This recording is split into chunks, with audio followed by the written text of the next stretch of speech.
I mean, on Yemen, Saudi Arabia was quoted right after the supposed deadline as saying they weren't formally asked even. And I remember in this back and forth last week, you'd said that President Hadi had said that he'd conveyed something to them. And does the Secretariat or DPA or anyone feel that communication, you're basically conflating a call for a pause with what was announced as a UN brokered pause, which people believed in and never took place? No, listen. Obviously, the fact that the pause never took place is of disappointment to us. The Secretary General Special Envoy over the past weeks has been in Sana'a and in Riyadh talking to the parties to secure their commitment to the pause.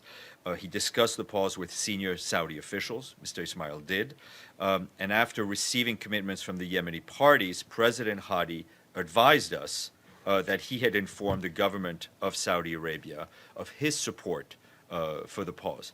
So, obviously, different people are saying different things. We very much stand by the commitments we had received for this pause. And as we speak, as I said, contacts are continuing. As soon as I can brief you a bit more detail on those, I will. But I think at the end of the day, the fact that there was no pause is just continuing to heap a greater suffering on the Yemeni people. But he seems to say, he's been quoted, Ismail Ould Cheikh Ahmed has been quoted that the ceasefire has not collapsed.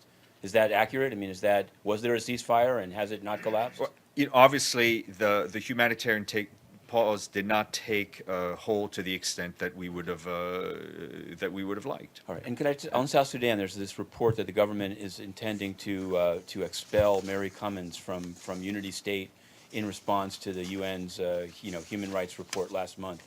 Is the UN opposing that? Has it already taken place?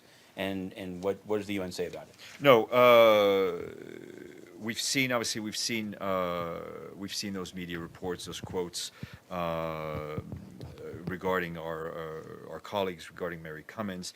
We're currently, we being our colleagues in the UN mission in South Sudan, are engaging with the governor, the local authorities, and in Unity State, as well as the national authorities, to actually clarify the situation, and also for the government to uphold the provisions on privileges and immunities of UN staff, which are embedded in the status of forces agreement. So we're just basically trying to get a little bit more information and clarity on these press statements.